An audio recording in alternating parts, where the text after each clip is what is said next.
Hi. So today I'm going to be talking about the colonization, like a brief summary of the colonization of Australia, and really how Australia came to be, like how the British came to Australia and how colonized Australia came to be.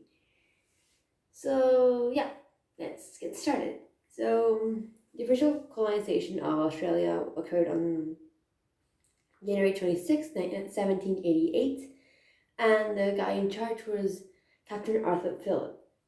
He took 11 British ships in total, which were mostly occupied by convicts, and well, they landed in New South Wales, and the British colonies started there. So in October 1786, so a year and a half before, over, um, there was this guy called Captain Arthur Phillip, who was captain of the HMS Sirius. He wanted to establish this agricultural work camp for convicts, and like he had this idea that the convicts, instead of being just held up in prison, I guess in the time, well, they could be instead sent to work in a field, so they would be at least useful.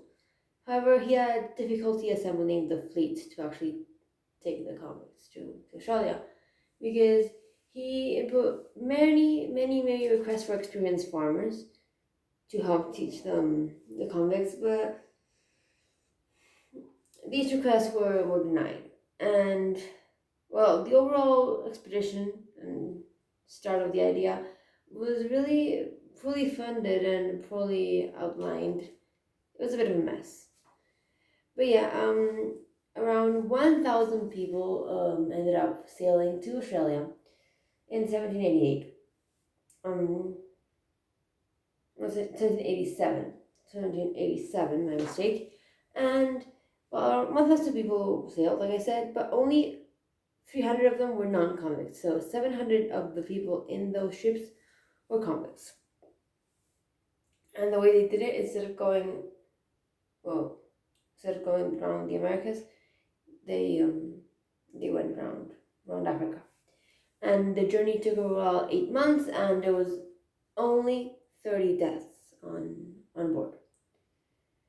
So once they reached the colonies, the first years weren't exactly glorious. They're quite disastrous, I think. And well, I mean, there was poor soil, the climate, they had no knowledge of it, because I mean, they saw Australia as this ideal ground for, keeping undersired people. Undersired people. But they didn't know the climate, and it was really unfamiliar, and they had to get used to it, and had to adapt. And the workers had no idea how to actually do the work, because they hadn't had any luck in bringing about, actually like farmers, like experienced farmers, to teach the convicts to actually work the land. Well, it was difficult to even keep the men alive. You had to feed the men. You had to make sure they didn't die from exhaustion. They had to be hydrated. The men had to be taken care of. It was difficult, and well, the Marines sent along, to take care of the convicts. They just, well, some of them could not be bothered to actually do stuff, and the ones that were, many were just unable to, because they didn't know really they didn't know, they weren't trained on how to manage this. Well, Philip was regarded as a more like tough, but fair-minded leader. So I mean, not tough love by any means, but the tough part, there were floggings and hangings, but there was egalitarianism. I mean, there was kind of social, yeah.